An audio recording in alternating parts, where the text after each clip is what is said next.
look at our top 48 running back rankings and tiers. We've been updating these since June, and we're going to keep doing this again in August, right before fantasy drafts. So, Dave, let's jump into our top tier, where in tier number 1, we've got Christian McCaffrey. We both easily have him as the number 1 running back. And then the smallest of splits here. Bijan Robinson and Breece Hall are in at running back 2 and 3. I have Bijan as my running back 2. You have Breece Hall as your running back 2. So what I want to do here is let's kind of talk this out. The reason I have Bijan Robinson a bit higher, one, I just genuinely think he is a better player than Breece Hall, but that's not quite enough. Like that's the trust me bro version of fantasy football. And we can't just say that. There's the things that are being added over and over this offseason. We've talked so much about Zack Robinson and what he could bring as the offensive coordinator for the Falcons, but now hearing that the Falcons want to deploy Bijan Robinson with a Christian McCaffrey-esque workload and utilize him in the same way by getting him out into the receiving game more and more and more, that makes me extremely excited for him. But I also think that everybody is extremely excited for Bijan. So to separate, kind of doing like a little separation of church and state here, separating rankings from ADP, I think that people are going to get more excited about Bijan, and it's going to be a little bit tougher to actually get him in your drafts. Yeah. Meanwhile, Go ahead. No, keep going. Because I was going to jump into Breece Hall. If you have something to add about Bijan here, go for it. I was just going to, this is a great situation for Bijan. Like, he's got an improved offensive coordinator. He's got a good quarterback. And like, if everything falls into place for Bijan Robinson, he could do what Breece Hall already did last year and finishes the RB2. That would be awesome. Oh, shut up. It's not the same. He can be the RB1. This is quite different. So can Breece. Breece was the RB2 coming off of a torn ACL on a terrible offense. This is the thing. We're really splitting hairs here. These guys are going back-to-back in ADP. We have them back-to-back in rankings, but I just I like Bijan. He's a good player. I just think that like we just saw Breece do it. Like, why are we like casting Bijan to do what Breece just did? We saw Breece Hall do this in a way that is not going to be sustainable this year. He did this being almost nearly the lead target earner on the team because he had these backup quarterbacks dumping the ball down all the time. That's not really been a thing that Aaron Rodgers has done. So if we are projecting that the Jets are going to have Aaron Rodgers for the season, he does pass the ball to the running backs. I'm not saying he doesn't do that. And also, I'm also not like, don't hear what I'm not saying. I'm not saying that Breece can't be the RB1. I'm not saying he shouldn't be drafted this high or ranked this high. I have him as my running back 3. It's not crazy. But I don't think it's fair to say we already saw Breece do it, because we're not going to see him do it the same way. It's not the same offensive situation. We can argue it's better, but to say that we already saw him do it once doesn't necessarily mean we can see him do it again. And my question is this, Dave. We got a lot of weird reports over this weekend. We're recording this Monday, July 15th. We got a lot of weird reports over this weekend, and interview with Aaron Rodgers, where he's talking like Davante Adams is going to be a part of the Jets. And then an interview with Breece Hall himself, where he is also acting like Davante Adams will be part of the Jets. And I want to read this quote exactly how it was said in the interview, where Breece Hall was getting interviewed by Kay Adams, and she was talking to him about Davante Adams joining the Jets. And she asked this, okay, if Davante Adams' addition to the Jets would alter the plans of New York to use Breece Hall as the most used skill player. And Breece Hall said, nah, I'm getting the ball the second most regardless. Davante knows he's going to get his. This was not even a thing of like, he's not on the team. This was not even a thing that's like, oh, well, we'll see what happens. Like rumors are fun. He is talking absolutely like it is done.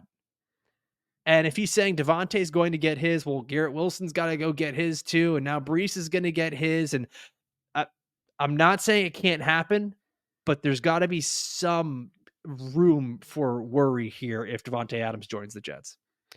If Davante Adams joins the Jets, I will move Bijan ahead of Breece. I will say that, because that is a lot of mouths to feed. And we know that, Garrett Wilson probably falls to the wide receiver 2 if Davante Adams shows up there, which is terrifying for all the Garrett Wilson that I've already drafted this year. And we know that that'll cut into Breece's target share a little bit. But I just want it to be known that like Breece Hall, he's going to be a pass catching machine regardless of who's throwing him the ball. Like what we saw 2 years ago in his rookie season before he tore his ACL, he wasn't drawing quite the same amount of target share. If I believe he was around 13 or 14%, that jumped up to 17% last year, but he was so much more efficient with touches pre-injury. You know, he was leading the league in yards per route run as a running back. So I think he's still going to be plenty involved, but there definitely is a touch squeeze if Devontae Adams shows up into the picture. I don't know. I mean, we're this is the running back show, and here we are talking about Devontae Adams and Garrett Wilson to start it off. But that would definitely change up the projections and what I'd expect for the Jets if Devontae Adams does in fact show up there. So right now, I'm okay having Breece as my RB2. If Devontae Adams does end up in New York, then Breece falls to RB3 for me behind Bijan.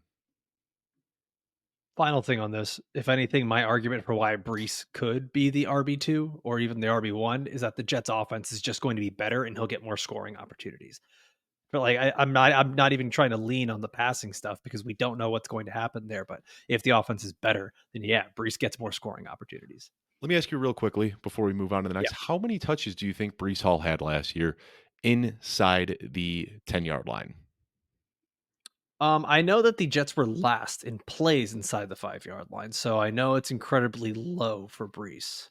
Yeah, he had one rush inside the 10-yard line last year. I mean, just terrible. Um, Like the team I was don't see that. I see something different. I see he had one rush inside the 5-yard oh, line, that's but what I he was had looking at. 10 inside Inside the the 10 5-yard line. Yeah. One rush inside the 5-yard Yeah. line No, for that's why I'm saying if he's going to be better, if he's going to be the RB2 or RB1, I think it ends up happening because of touchdowns. And I think right. that ends up changing because the offense is just better. I think when you have Aaron Rodgers on the team, you're not getting a guy who's getting 6-7 dump offs a game. It's going to be a little bit different. He's still going to get his, like he said, but I think it's just it's a matter of managing the expectations and what we've seen before is not necessarily what we're going to get with Breece, but it could still be very, very good.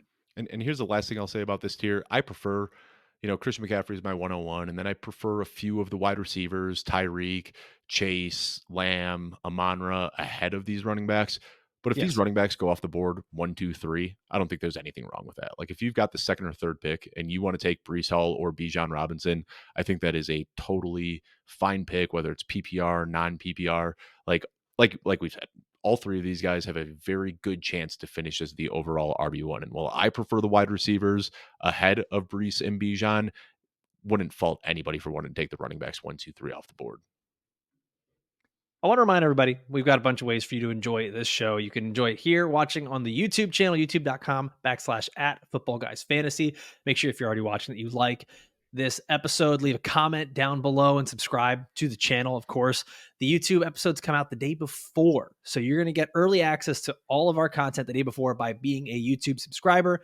The podcast, though, has an extra 10 to 15 minutes of some really good deep dive stuff. And we do that at the beginning. So you don't have to go searching for it. You can always listen to the beginning of the audio version that comes out the next day.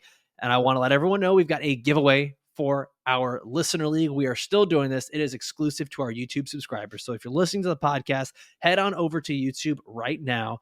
And this is how you are going to be entered to win. Okay. The one spot that we are giving away right now to the show's listener league, you're going to comment below this video with the phrase, beware the dead zone. All right. Beware the dead zone is the secret phrase to comment, and you will be entered to join into the Football Guys Listener League. All right, Dave, let's go to tier number 2 here, where it's going to be a bit bigger, and we'll try to move a little faster through these tiers because we spent a lot of time on like the top 3 guys that really no one's debating. Good job, us. So let's talk about these guys here. In tier 2, at 4, we've got Jonathan Taylor. At 5, Jahmyr Gibbs. 6, Saquon Barkley. 7, Travis Etienne. 8, Derrick Henry. 9, Kyren Williams. And 10, Isiah Pacheco. Now, there's little to no, I mean, there's absolutely no argument between us on running backs 4, 5, and 6, being Jonathan Taylor, Jahmyr Gibbs, and Saquon Barkley. But I do have a question here, because I'm almost ranking Jahmyr Gibbs as the running back 5 because I kind of feel like I have to, because he's so talented, because he's going to catch passes, because he could be even better this year, because there's this contingent upside that's there without David Montgomery, because the Lions offense can be better, because there's more targets to go around. There are so many good things. However, I can't help but think that his ceiling is going to be capped due to David Montgomery being there. So why are we ranking him so high? When Montgomery and Gibbs were playing together, even when Gibbs' role grew, he was only at a 58% snap rate over the final 9 weeks. It's still less than every single running back in this tier. Are we just simply saying, like, this guy is really good? The offense can be really good and the upside is incredible. So this is why we're taking him here? Because I look around and the upside seems incredible for a lot of these guys: Saquon, Derrick Henry, Kyren. But I need to know what is separating him, because right now my brain isn't doing it. He's 22 years old. I think that's a big part of it. Like, he's really young, and we love young running backs. Like, they perform at their best before they turn 25. And you look at Saquon and Derrick Henry and Jonathan Taylor and all the guys going behind him; they're all 25 or older. So I think that's kind of where the split is for Jahmyr Gibbs with a lot of drafters. But yeah, he's a good player. He's a young player, and he's on a good offense. And David Montgomery certainly isn't going anywhere, but they did tighten up the usage between the two a lot as the season went on. Like, David Montgomery had that injury earlier in the season, and before that injury, he was just absolutely dominant. I was looking at his red zone touches. He was out touching Jahmyr Gibbs in the red zone prior to week 6, 24-2. Like, Jahmyr Gibbs was non-existent inside the red zone. And then from that point in the season on, from week 10 onward, when David Montgomery returned from his injury, it was pretty much a 50-50 split inside the red zone. So I think a lot of people, the fear with Jahmyr Gibbs is that he's DeAndre Swift and David Montgomery is Jamal Williams, and that anytime they get near the goal line, they're just going to yank Jahmyr Gibbs out of the game and put David Montgomery in there. But that hasn't really been the case, especially what we saw over the second half of the season. So I think that there still is touchdown upside for Jahmyr Gibbs in a really good offense. He might not be the biggest guy, but he's so hard to bring down and so elusive that he can still get it done near the goal line. We know the pass catching upside is there. We know the breakaway run ability is there. So he's just kind of the total package. He might be a few pounds underweight by some people's preference, but he's on a good offense. He's young, he's fast, he's explosive, he's hard to bring down, he catches passes, kind of checks every single box. The only concern that we have is David Montgomery, but he showed last year, even with David Montgomery there, that he could still be a very productive fantasy producer. I'm doing this live on air. I'm changing my rankings, and I've moved Jahmyr Gibbs to running back 6 for me, All right.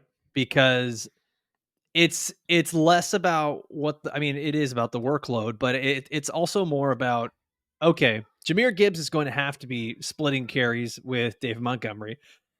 Yeah, he'll get work in the passing game, but like you said, there's going to be that split down by the goal line. If I'm going to put Jonathan Taylor up at running back 4, and both of us have him there, and this is a Yeah. guy who's good offensive line, potentially really good offense, going to get a ton of carries, why can I not feel the same way about Saquon Barkley? 'Cause I Both think of these Jalen guys, Hurts is a bigger threat to goal line work than David that Montgomery ain't. is. But what about Anthony Richardson with Jonathan Taylor? Like, what puts Jonathan Good point. Taylor so securely at 4? And I think that's where my head is that if Jonathan Taylor and Saquon Barkley don't have much that differentiate them, let me put them side by side and let me drop Jahmyr Gibbs a little bit here, because I know that Jahmyr Gibbs is going to be just off the field, not losing goal line work, but actually off the field more than these guys. And so that's where I'll finish with that. It's not a big move. It's Jahmyr Gibbs at running back 6. It's not crazy. Next thing I want to talk about here, Dave, I notice Derrick Henry. I've got him a little bit higher. I've got him at running back 7. You've got him at running back 10. Now, I know he's an old, and I know that's you don't like the olds. You had Lamar Jackson as your quarterback 1 in our previous episode where we did our quarterback rankings and tiers, and now Henry a bit lower. So what's going on? What do you envision for this Ravens offense that you're willing to put Henry a little bit lower, Lamar Jackson a bit higher? What do you see for them? Yeah, I mean, it's pretty flat for me. Like, I don't have a ton of conviction. Like, the Travis Etienne, Derrick Henry, Kyren Williams, Isiah Pacheco, that's a pretty flat tier for me there. And really, the biggest concern with Derrick Henry is, of course, his age and being on a new team. Like, very rarely do we see a 30-year-old running back go to a new team and be good. Of course, the stars are aligning for it to happen here. We saw Gus Edwards with, was it 13 touchdowns, I believe, last year? And Derrick Henry can certainly get there himself. 14. I just don't know if we're going to see Derrick Henry getting that huge workload that he's gotten in years past. Justice Hill is still there, who the team likes. Keaton Mitchell is going to come back from his ACL. They brought in Rasheen Ali as well. Lamar Jackson's going to eat a big chunk of that rushing workload as well. So I think Derrick Henry can easily outperform my ranking where I've got him at RB10, but that's going to have to be mostly on touchdowns than it will be on overall volume. See, I'm the exact opposite way. It's like I actually think it's more possible that Derrick Henry loses efficiency because he is getting older, slower, whatever it is. Hearing John Harbaugh talk about the way that he wants to use Derrick Henry the same way that he was used in Tennessee, I think they've done this whole thing where they've tried to rotate backs. They've tried to have these guys like I, I know you and I actually have not had too much debate on players here in the offseason, but I'll say this. The idea that Derrick Henry is going to lose snaps or touches to Justice Hill, you're better than that, David. I You're mean, better than that. we've seen it as long as Baltimore's been around. Like they've never leaned on a running back. We've wanted them to, but they keep bringing in I don't these think they've ever dusty had a guy like veterans and they this. keep rotating. I mean, they haven't, but I still think that it's just in Harbaugh's DNA to want to rotate these guys. And I don't want to get into the whole like Derrick Henry's efficiency trending downward because we've been pointing to that for the last 3 years and it hasn't really mattered. But his production and efficiency has gone down, and he's still giving us RB1 finishes, but that's going to have to come to an end at some point. And what we've seen over just 2 years ago, he saw 349 carries in Tennessee. And then last year that dropped to 280. And even on fewer carries, he was still averaging fewer yards per attempt, fewer yards after contact. He just isn't the same guy that he was in 2020 and 2021. He's still a good player and he's still a good power back. And I think the offensive line here is better and that will help him out as well. But I just think that we're relying on Derrick Henry for touchdowns more than we are to have a 1,500 plus yard season. I'm not necessarily relying on I'm relying on volume. I'm relying on volume because I'm looking at the Baltimore Ravens leading the league in rushing attempts with Gus Edwards, Justice Hill, and Keaton Mitchell as the running back trio back there. So And Lamar I Jackson. I think that's the one that you yeah, keep kind of glossing over. I mean, Lamar Jackson had 148 rushing attempts last year.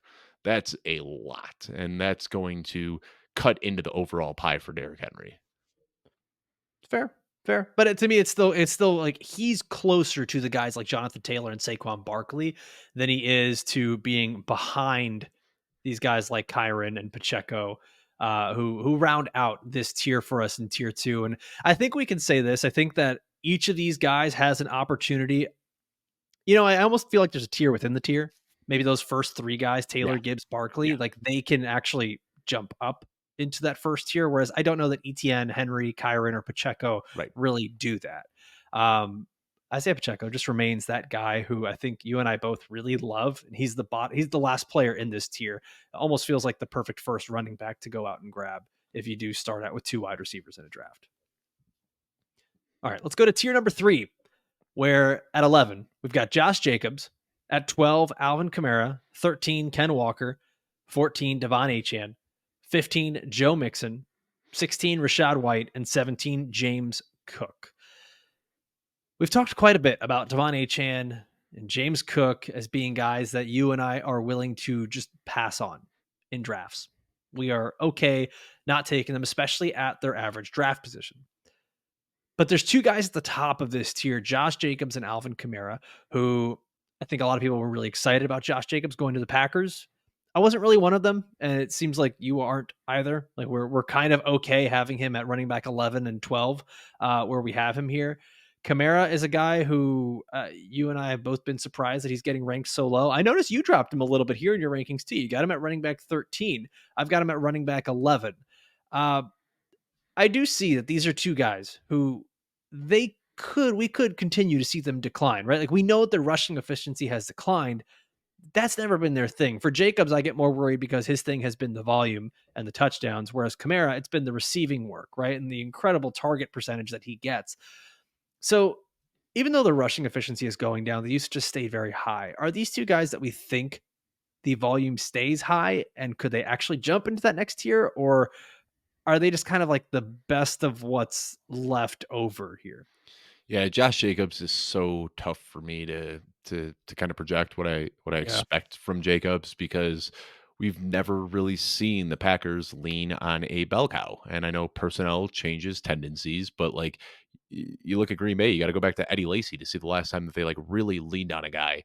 It's always been a split there. Like even when Aaron Jones was young and wildly talented and looking like one of the most efficient running backs in the league, they were still giving him a 50-50 split with Jamal Williams. And I don't know who the guy is there because they've kind of tipped their cards at this point and told us that they don't really like AJ Dillon all that much, but he's still there. Maybe Lou Nichols, a guy who was getting some buzz out of camp last year. Like I don't know who he's going to split touches with, and that's what I keep saying is like so perplexing with Josh Jacobs is they've shown us the historical tendencies that they like to use. Tendencies is a great word. Tendencies. Yeah, they've showed us their tendencies to want to lean on a two-back committee, but I don't see a second back here. So like I feel like I'm both too high and too low on Josh Jacobs with where I You have don't him see right now. Marshawn Lloyd as the second back? Oh yeah, completely forgot about Marshawn Lloyd. Wow, that was a brain fart on my end. So yeah, Marshawn I was Lloyd. about to say the commenters are gonna kill you if Yeah, I don't get to this first. yeah, I'm talking about Lou Nichols before I'm talking about Marshawn Lloyd. That was just a You complete okay, brain man? fart on my part. Yeah, yeah. Wow. So yeah, Marshawn Lloyd could get some more touches there, but I mean I don't know. Josh Jacobs is just a confusing guy to project for this year because we could see the same volume that propped him up all that time in Las Vegas, and we could see him kind of being in a split backfield. So I don't know. I feel like I said, I'm both too high and too low on Josh Jacobs. I get it. I really do because we really never saw Aaron Jones get the workload that we wanted, but he was always hyper efficient with his role because he was such an explosive player. Now he's getting older and injuries are taking over him, but Josh Jacobs, this is a guy who's not far removed from leading the league in rushing, but so much of that was predicated on volume. And now he goes to this place where he's not going to get the volume that he wants or that fantasy managers want. So it is a little worrisome. I think they do view Marshawn Lloyd as a guy who can come in on passing downs and a guy who can do all the same things that Josh Jacobs can. So I do think that right now for me, like I have Josh Jacobs one spot below Alvin Kamara because I see Alvin Kamara as the guy who has that potential to still finish as a top 5 running back just because of the usage he gets, the checkdowns he gets He did from it Derek last year. Carr. Like, yeah, like it's nuts. And now with less targets, less players taking targets in New Orleans, I think Kamara can just go back to back and remain being a top 10 running back. That's why I've got him at 11. Jacobs at 12 for me is more just about they paid him. Let's see what they're going to do. He's going to get at least a decent amount of work in a good offense. It's an improved offense, better than what the Raiders were doing. So maybe he's not getting the same volume, but the efficiency could be better because of the more times they're going to be in scoring position, better offensive line. Like there's a few things that are looking upward for Josh Jacobs here.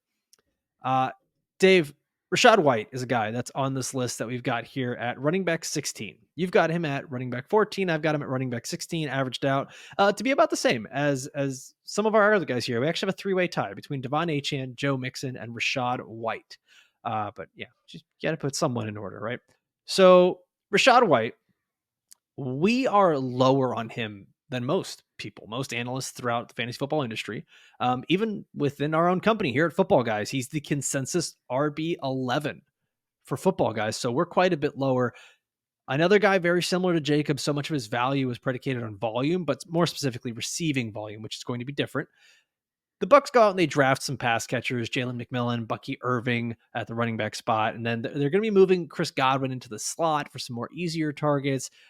They change from Dave Canales, who's now the head coach of the Carolina Panthers, and they get offensive coordinator Liam Cohen, who has some experience with Baker Mayfield when he was in the Rams in 2022.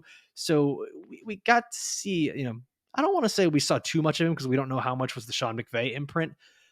But when we go back to when Liam Cohen was the offensive coordinator for the Rams that year, we saw a 50, 30, 20 split in that backfield between Darrell Henderson, who was leading the charge, Cam Akers, and Malcolm Brown. Mm-hmm. Now, the personnel in Tampa doesn't necessarily dictate that we're going to see that kind of split, but they did go and draft a running back. It does seem like it is something that they want to do, where they want to take touches away from Rachaad White and expand their running game. They were last in rushing yards last season, and it does seem like they want to be able to run the ball and be a more balanced offense. Dave, are you worried that we're just not going to see as much volume for White, or is it just that we might not see the same efficiency for White? Well, the efficiency last year was terrible. I'd hope that we'd see better efficiency. He was dead last in the league in rushing I mean EPA last year. more so in the fact that the scoring efficiency for fantasy football of being used in the passing game quite so often, because Bucky Irving is also a passing down back as well. And that's the concern, is that Bucky Irving does that. And we saw them, like, just willing to keep running Rachaad White up the middle, which looked like one of the worst plays in football last year was Rachaad White running up the middle, and they just kept doing it over and over and over again. You talk about the change with offensive coordinator. I think that's huge because we know that Dave Canales really likes to lean on one guy, and that's why we're so excited about Jonathon Brooks. We could see a bit more of a split here. Now, when you're talking about that split with the Darrell Henderson, Malcolm Brown, and I forget who the third guy was that over the full Cam season? Akers. Like Cam Akers, that's right. Yeah, and I think there was a lot of Yeah, injuries that year, which is kind of what forced the even when injuries. guys were healthy, All right. it was split pretty ugly. All right. Yeah, and I mean that's the concern with Rachaad White. Last year he was fourth in the league in weighted opportunities. You got to expect that to come down a little bit. There's also concern that maybe Baker Mayfield, kind of captured lightning in a bottle last year. He had that first year with Dave Canales, like we saw with Geno Smith a couple of years ago. If there's any regression from Baker Mayfield, we don't see the same output from Rachaad White. So I understand why people are excited about him, but I think that you and I are both correct in being a little bit below consensus on him, just because Rachaad White, an inefficient back who is in a change situation right now. Those are telltale signs of a guy in the running back dead zone who's going to come up short of his ADP. I'll say this just to speak on the other side of this and why Rachaad White could continue to get the volume. Bucky Irving is just a small running back who's likely not going to be getting a massive workload in the rushing game. And if I'm going to talk about one side of Liam Cohen on the Rams for a very short stint, I'm also going to have to talk about what he did last year with the Kentucky Wildcats and Ray Davis, who got basically every single running back carry for Kentucky in 2023. So there is an opportunity there where Rachaad White continues to get that volume. I think that we're just not willing to make that bet and draft a player like him quite so high because he's going to be so similar to the other guys that you see in this area: Joe Mixon, Devon Achane, Ken Walker, James Cook. There's a lot of question marks there. All right, let's drop down to tier number 4. We're at running back 18. We're going to start with David Montgomery. 19 is Zamir White. 20, Rhamondre Stevenson. 21, James Conner. 22, DeAndre Swift. 23, Jonathon Brooks, the rookie. 24, Tony Pollard. And 25, Aaron Jones. So, Dave, this tier, yuck. That's kind of really all I can say when I look at it. But I think there is a lot of positivity coming out of this, and I think there is a lot of value that can be had out of it. So, what I want to ask specifically for guys like Zamir White, Rhamondre Stevenson, Jonathon Brooks, I think these are 3 talented running backs that are going to get an opportunity for volume, but they're going to be in bad offenses. How much does that really worry you that these running backs could get plenty of volume, but just be in an awful situation? Oh, it definitely worries me. And, that's one of the other telltale signs of a dead zone running back is a running back on a bad team. And all 3 of these guys are on bad teams.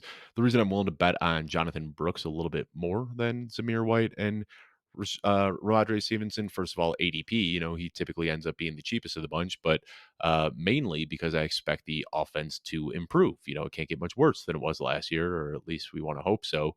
And I like Zamir White a lot, but yeah, I mean, taking him where he's going right now, there is concern that they are a bad team. And if he doesn't get those pass catching opportunities, then we're banking on rushing and touchdowns, which doesn't come too frequently on bad offenses. So um, I think everybody here, I mean, these are some of the running backs that I like to target in this tier because they all have a lot of upside, but they all also could end up being busts. And, we talk about how the running back dead zone has moved back further and further and further in drafts.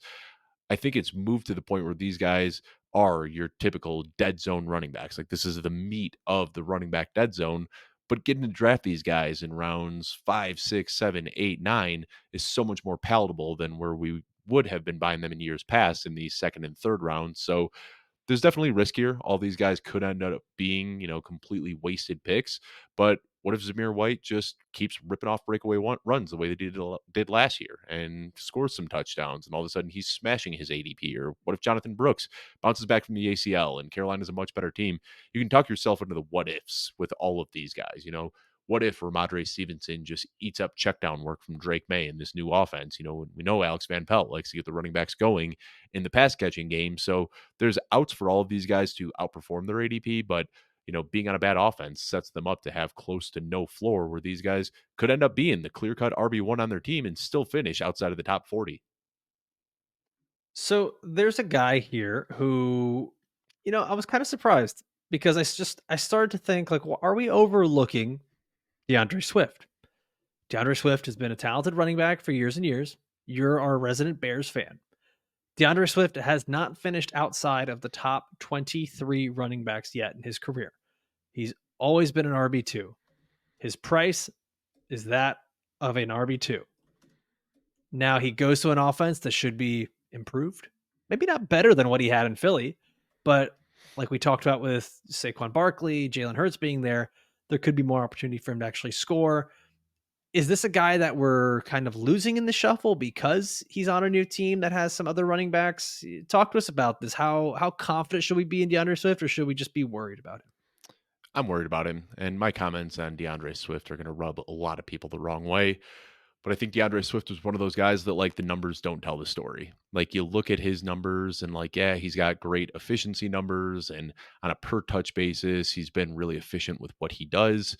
But I don't think that those exciting efficiency numbers translate to what NFL coaches want to see in a game. And like, yeah, he breaks a lot of tackles. Yeah, that's because he's running east west and defenders can't get a hand on him. And the yards over expectation are always exciting because he rips off big plays every now and then. But we've seen him now in the NFL. This is, the third team and the fourth coaching staff that he's played under. And it seems like every stop along his career, he has seen his role slowly dwindle. And like we saw last year, he came out in week 2, surprised everybody. And then if you look at the trends throughout the season, his usage and his snap share just slowly declined throughout the course of the year. When we saw, his first and second year playing in Detroit, Deuce Staley, the running back coach there, did not like DeAndre Swift. And we saw the clips in Hard Knocks where he was yelling at him for not picking up the extra yards and for not finishing his runs. And then we saw a new coaching staff come into Detroit, and DeAndre Swift ended up in the doghouse there and got traded to Philly for pennies on the dollar. It just seems like what DeAndre Swift does, the really exciting things that we get excited about as fantasy football analysts, doesn't necessarily outweigh the negatives in his game where he's dancing around behind the line of scrimmage and he's shying away from contact and he's trying to rip off the big play all the time. And I think that's why we see guys that might not be the flashiest players, but guys like Jamal Williams, carving out roles ahead of him. And it wouldn't surprise me if the season starts where DeAndre Swift is getting the big workload that he was paid to get. But as the season progresses, we start to see more of Khalil Herbert, more of Roshan Johnson. And I just don't expect DeAndre Swift to maintain a workhorse role because we have never seen him do that at any point in his career so far. So I think that the kind of best case scenario for DeAndre Swift, what we've seen is kind of high end RB2 production, and the worst case scenario is that he's a back end RB2 or a high end RB3. Like he's not going to completely fall out from under you, but what we've seen now through 4 years in his career is that he just doesn't have that ceiling that we keep hoping he's going to have. So basically, he's one of the safer players in the running back rankings because he's not really going to disappoint you. He doesn't give you a ton of upside, but he gives you exactly what you're paying for. So I think this just comes down to like, if DeAndre Swift, if you told me that he was going to finish as the RB24 this year, I wouldn't want him. Like I flat out would not want DeAndre Swift. Like if I'm just getting RB2 production every single week for 17 weeks, that's not what I want. Like I would much rather have a guy who has given me 0 for half of the season and then giving me half of a season of RB1 production. Like I'd rather do that. And we've talked about this before. I look at running backs very much so on like a week to week basis. Like my running back rankings change drastically week to week based on matchups and based on opportunity. And DeAndre Swift might be that safety blanket that makes you feel good at your RB2 spot. But I want the guys that are going to be giving me week winning upside. And I don't know if we're going to get that from Swift. Interesting. Okay. I mean, I don't disagree with your sentiment there. I do think there are going to be weeks where he can give you league winning upside. I just also, I'm with you that I don't believe the ceiling is very high season long. I do think there is going to be a little bit of the week winning upside, but I get what you're saying is that when we get to this tier, you want league winning upside. And I think that you're probably closer to that with guys like Zamir White Mhm. or maybe Jonathon Brooks. The problem is that you're going to have plenty of weeks there, maybe with Jonathon Brooks, where he's not ready. And that's Yeah. something for everyone here, like that's watching and saying, why do you have a rookie ranked so high? Because this is a little bit higher than most places have him. One, Jonathon Brooks is incredibly talented. So let's just get that out of the way. Yep. Two, he's going to be on a Dave Canales offense where they give work to a single running back. They traded up for him. They got him in the second round. This is the guy that they wanted. And a last thing here, and this is the caveat, is we have to know if he's going to be healthy. This ranking can change completely if he is not ready for the start of training camp. And that's going to change everything. If he's ready, just get ready for those rankings and all the average draft position to shoot up for Jonathon Brooks. If he's not ready, it's going to drop way down and people are going to be able to get him at a discount. We've already talked about this before. He's a guy that you can get in your drafts and wait and use him later on in your season for that league winning upside. And the last thing I'll say about DeAndre Swift is Yeah. last year, like, he's always played behind an elite offensive line. Like when he was in Detroit, elite offensive line, Philly, elite offensive line. He's not going to have that in Chicago. And that's another concern for me is like we saw his best games last year. His best rushing attempts came when he was running through a hole the size of a garage door and he could just get a full head of steam and then rip off that breakaway run. I don't think he's going to be afforded that same luxury in Chicago. There's going to be a lot more getting hit in the backfield and a lot more tighter lanes to squeeze through. And that's something we've seen historically DeAndre Swift struggles with. He's best when he can get out in open space, when he could hit a huge hole in the offensive line.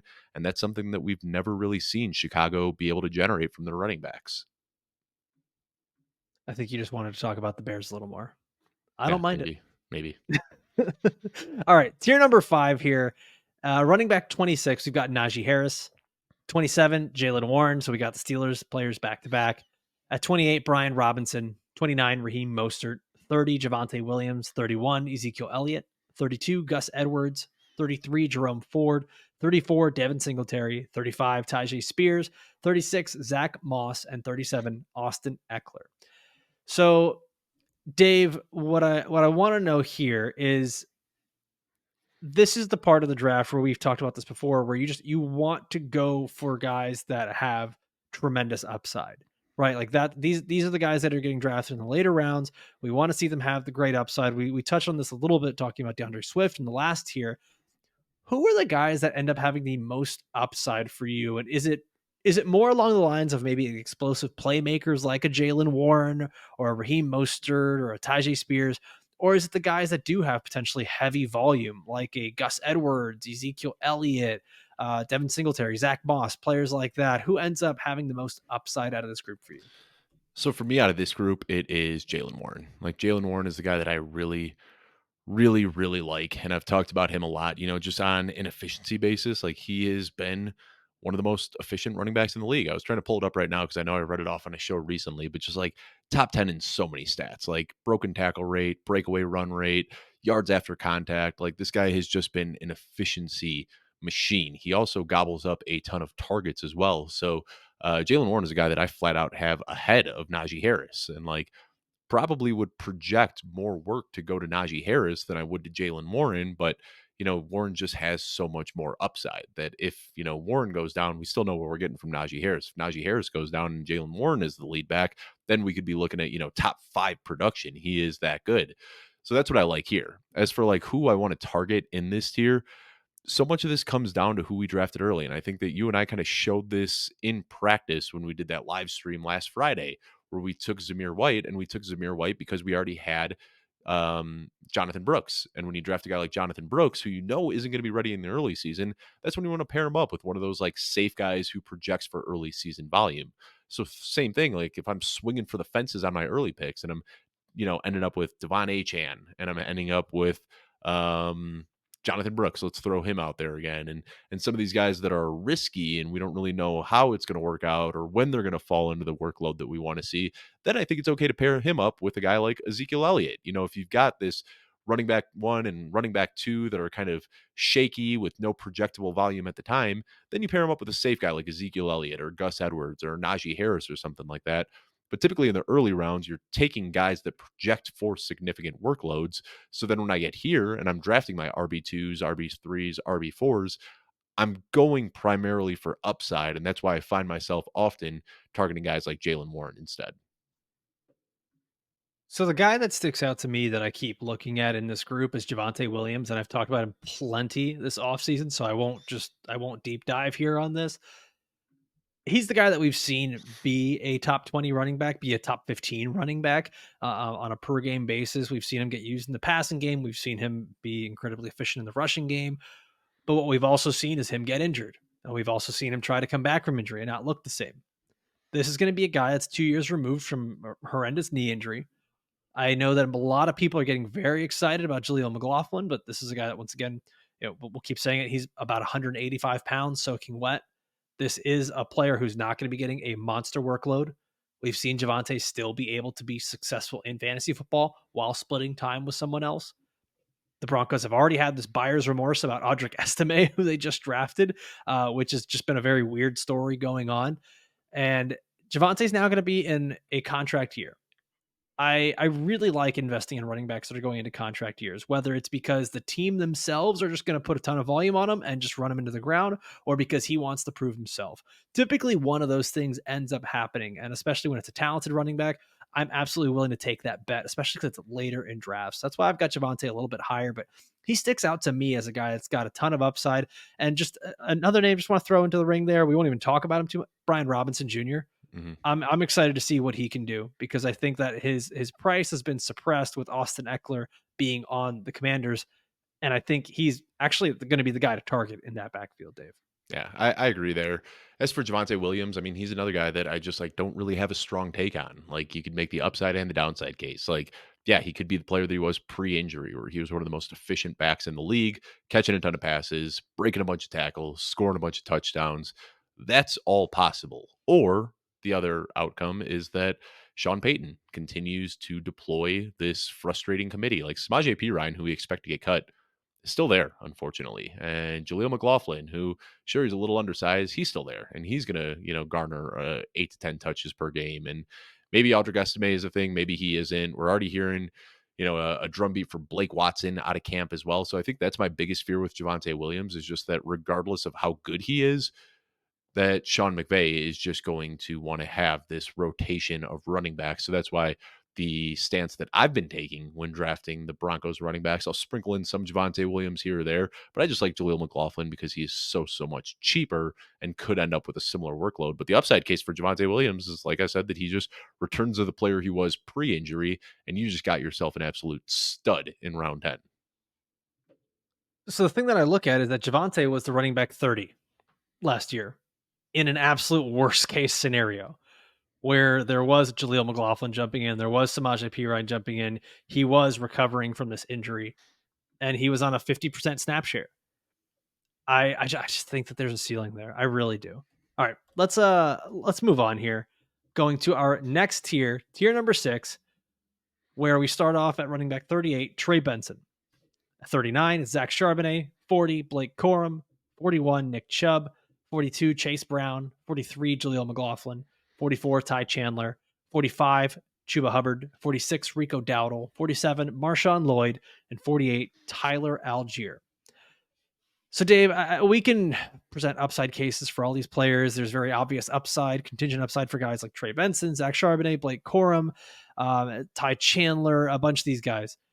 All this tells me is not just that there's upside, but that this is really the handcuff tier.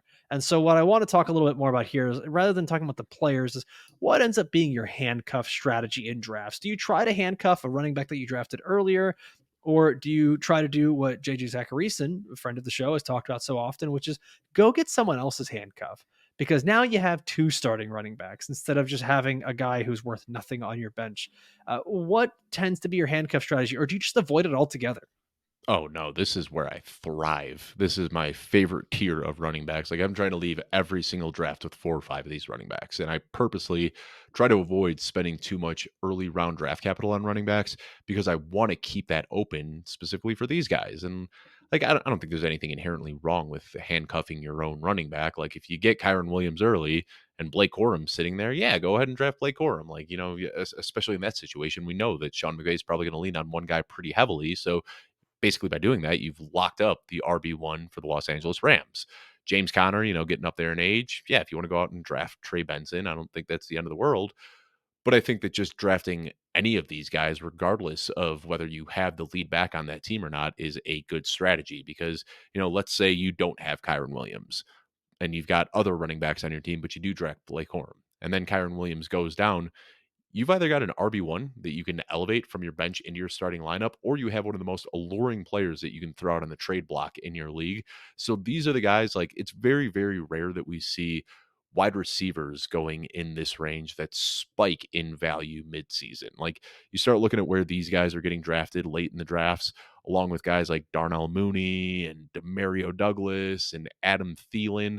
Like, is there any world where Adam Thielen is getting the same value as a top 5 running back, which all of these guys have the potential to be? No, of course not. So that's why I like these guys, because the volatility of the nature gives them, or the volatile nature of this position gives them such an ability to increase in price. So I'm not kidding when I say that I try to leave every draft with like 4 or 5 of these guys. Like, if I can walk out of a draft and have Trey Benson, Zach Charbonnet, Blake Corum, Chase Brown, and Jaleel McLaughlin as my RB2, I'm okay with that. Like, give me Breece Hall early and then give me 4 or 5 of these guys, and I'll just kind of plug in and play whatever I can in my RB2 spot, knowing that it's only a matter of time. It could happen week 2, it could happen week 6, but one of these guys is going to become a very valuable running back at some point.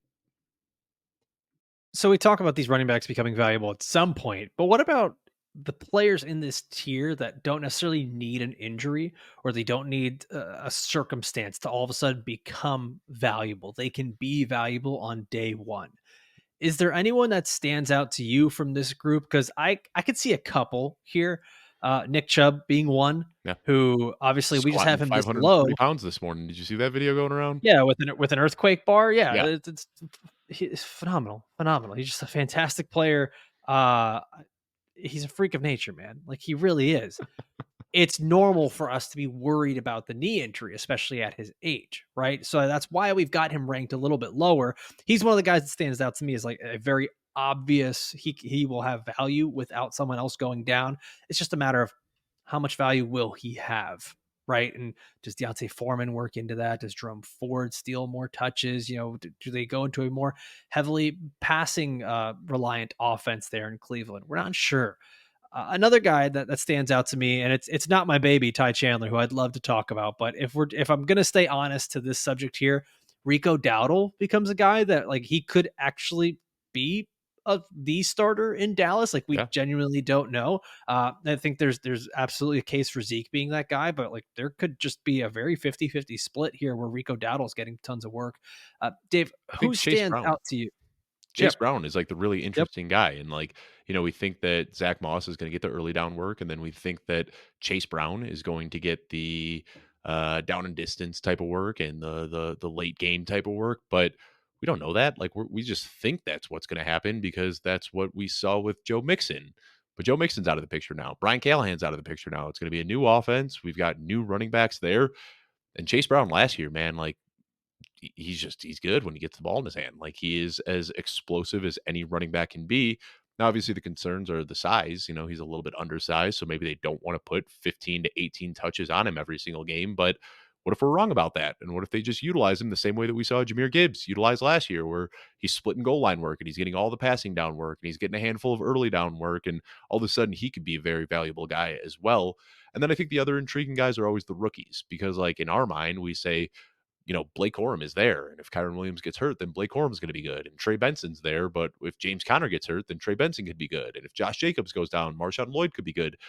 That's what we've like convinced ourselves is going to happen. But we're wrong about rookie usage all the time. Like last year, we thought Zach Charbonnet was going to cut into Ken Walker's workload, and he didn't at all. This year, we think that Trey Benson and Blake Corum and Marshawn Lynch are nothing but injury away running backs. But what if it comes out week 1? Like, I'm not saying this is going to happen, but like week 1, Blake Corum gets an 80% snap share for the Rams, and Kyren Williams is watching from the sidelines.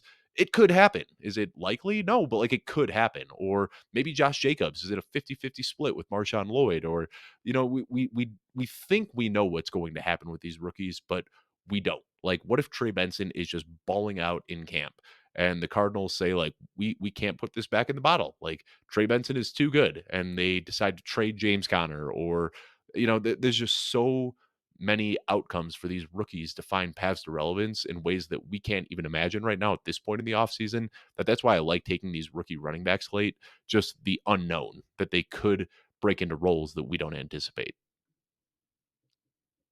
Last thing I want to ask, because it popped into my head here as you were talking, and it's a player that we didn't mention here in this tier, Chuba Hubbard.